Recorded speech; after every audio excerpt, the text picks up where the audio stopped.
Hello friends, എല്ലാവർക്കും നമസ്കാരം. അപ്പോൾ നമ്മുടെ ലാലേട്ടൻ്റെ സിനിമയുടെ ഓരോരോ വിശേഷങ്ങൾ ഇങ്ങനെ യൂട്യൂബിൽ കൂടെ അതുപോലെ തന്നെ മറ്റുള്ള പ്ലാറ്റ്ഫോമുകളിൽ കൂടെ ഇങ്ങനെ ജനങ്ങളെ കണ്ടുകൊണ്ടിരിക്കുകയാണ്.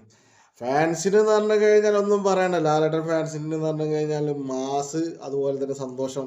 അവരുടെ സന്തോഷം പറഞ്ഞറിയിക്കാൻ പറ്റാത്തൊരു സമയത്തിലൂടെ, ഒരു മുഹൂർത്തത്തിലൂടെയാണ് കടന്നു പോയിക്കൊണ്ടിരിക്കുന്നത്. ലാലേട്ടൻ്റെ പെർഫോമൻസ് എന്ന് പറഞ്ഞാൽ പറയണ്ട, അജാതി പെർഫോമൻസ്. പൃഥ്വിരാജ് സുകുമാരൻ്റെ പെർഫോമൻസ്, അതുപോലെ തന്നെ നമ്മുടെ മലയാള താരനിരയുടെ പെർഫോമൻസ് ഒക്കെ അടിപൊളി തന്നെ, അടിപൊളി.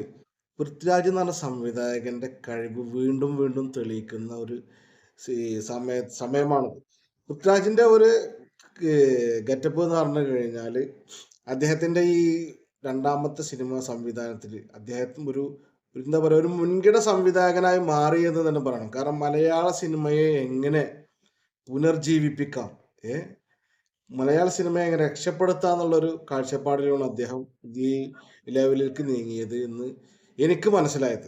കാരണം മറ്റൊന്നുമല്ല, അദ്ദേഹത്തിൻ്റെ ഈ മേക്കിംഗ് ശൈലി തന്നെയാണ്. ലാലേട്ടനെ വെച്ച് എങ്ങനെ മുതലാക്കാം, ലാലേട്ടൻ്റെ കഴിവുകൾ എങ്ങനെ പുറത്തെടുക്കാം, ഓരോരോ വെറൈറ്റി വെറൈറ്റി പെർഫോമൻസുകളാണ് ഈ എമ്പുരാൻ എന്ന് പറഞ്ഞ സിനിമയിൽ ഉടനീളം കാണുന്നത്. അഭിപ്രായങ്ങൾ പലതും ഉണ്ടാകും. അത് സിനിമയെ നെഗറ്റീവ് ആക്കാനോ അതുപോലെ തന്നെ പോസിറ്റീവ് ആക്കാനെന്നുള്ള ലെവലിൽ ഓരോരുത്തരുടെ അഭിപ്രായങ്ങൾ പറയുന്നത് സർവ്വസാധാരണമാണ്. പക്ഷേ എത്ര നെഗറ്റീവ് അടിച്ചു കഴിഞ്ഞാലും ഈ സിനിമനെ എന്താക്കാൻ പറ്റില്ല, തളർത്താൻ പറ്റില്ല. അത്ര ഹൈ റേഞ്ച് ആയി പോയി മക്കളെ ഈ സിനിമയുടെ ലെവല്. ലാലേട്ടൻ എന്ന മഹാപ്രതിഭ, ആ പ്രതിഭനെ ഉരുക്കി ഉരുക്കി ഉരുക്കി ഉരുക്കി ഊട്ടി ഉറുക്കി ഊട്ടി ഉരുക്കി ഊട്ടി ഉരുക്കിയിട്ടാണ് പൃഥ്വിരാജ് ഈ സിനിമ സംവിധാനം ചെയ്തിട്ട് ഇങ്ങനെ സെറ്റപ്പ് ആക്കി എടുത്തിട്ടുള്ളത്. ലാലേട്ടൻ്റെ റേഞ്ച് എന്ന് പറഞ്ഞു കഴിഞ്ഞാൽ നമുക്കറിയുന്ന ഹൈ റേഞ്ചാണ്. അത് പോരാണ്ട് ഇന്ത്യ വിട്ട് വേൾഡ് ഒന്നാകെ ഇപ്പൊ തകിടം മറിച്ചോണ്ടിരിക്കണില്ല പൊന്നാര ലാലേട്ടാ. ഒന്നും പറയല്ല, ലാലേട്ടൻ്റെ പെർഫോമൻസ് പറയേണ്ട ആവശ്യമില്ല, ആ നിലക്കെത്തിപ്പോയി. ഇനിയിപ്പോൾ നമ്മൾ ട്രോളിലും പ്രശ്നമില്ല, നമ്മളെ പഴയ വീഡിയോ ഒക്കെ എടുത്തിട്ട് ട്രോളി കഴിഞ്ഞാൽ കുഴപ്പമില്ലല്ലോ. പക്ഷേ ലാലേട്ടൻ്റെ പെർഫോമൻസും അതുപോലെ തന്നെ പൃഥ്വിരാജിൻ്റെ പെർഫോമൻസും പറയേണ്ടത്, അത് എടുത്തു പറയേണ്ട കാര്യം തന്നെ. ഇതിന് മേക്കിംഗ്, ഓരോരോ പാട്ടുകൾ, ഓരോരോ സീനുകൾ എന്നൊക്കെ പറയുന്ന പോലെ ഇതിൻ്റെ മേക്കിംഗ് വളരെ വളരെ വളരെ എന്താ, ഹോളിവുഡ് സിനിമയെ വെല്ലുന്ന ലെവലിലേക്ക് മലയാള സിനിമയെ മാറ്റിമറിച്ച പ്രിയ താരമേ, നിനക്ക് 1000 അഭിനന്ദനങ്ങൾ. കാരണം പൃഥ്വിരാജ് ഈ അഭിനന്ദനം എന്ന് പറഞ്ഞാൽ പൃഥ്വിരാജിന് പ്രത്യേകമായിട്ട് കൊടുക്കേണ്ടതാണ്. കാരണം അദ്ദേഹത്തിൻ്റെ കഴിവ്, അദ്ദേഹത്തിന് വിശ്വാസമുണ്ട് എങ്ങനെ മലയാള സിനിമയെ ലെവലാക്കി എടുക്കുക എന്നുള്ളൊരു വിശ്വാസം പൃഥ്വിരാജിനുണ്ട്. ആ വിശ്വാസം തന്നെയാണ് ഈ കാണുന്നത്. ലാലേട്ടൻ എന്ന മഹാപ്രതിഭയെ വെച്ച് എങ്ങനെ മലയാള സിനിമയെ മാറ്റിയെടുക്കാം, ആ ഒരു ശൈലി, ആ ഒരു കഴിവ് പൃഥ്വിരാജ് തെളിയിച്ചു തന്നെയാണ്.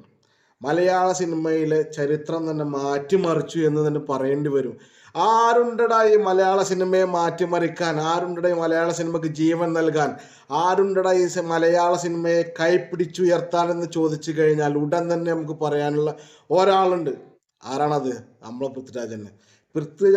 പൃഥ്വിരാജിന് അദ്ദേഹത്തിൻ്റെ കഴിവുകൾ, ഡയറക്ഷൻ ലെവലിലും അതുപോലെ തന്നെ അഭിനയത്തിൻ്റെ കഴിവുകളും ഇനിയും ജനങ്ങൾ കാണാൻ കിടക്കുന്നുള്ളൂ. അതുപോലെ ലാലേട്ടൻ്റെ കാര്യം, ലാലേട്ടൻ്റെ പെർഫോമൻസ് ജനങ്ങൾ കണ്ടുകൊണ്ടിരിക്കുകയാണ്. ഓരോരോ സിനിമയിലും ഓരോരോ ഭാവങ്ങൾ, ഓരോരോ രൂപങ്ങൾ, ഓരോരോ വ്യത്യസ്തമായ വേഷങ്ങൾ ജനങ്ങൾ കണ്ടുകൊണ്ടിരിക്കുകയാണ്. അപ്പം മലയാള സിനിമയെ ഇങ്ങനെയൊക്കെ മാറ്റിമറിക്കാൻ ഈ പൃഥ്വിരാജിന് കഴിഞ്ഞെങ്കിൽ അദ്ദേഹത്തിൻ്റെ മൈൻഡ്, അദ്ദേഹത്തിന് സിനിമയോടുള്ള സ്നേഹം, അദ്ദേഹത്തിൻ്റെ പാഷൻ, അത് പറഞ്ഞറിയിക്കാൻ പറ്റില്ല.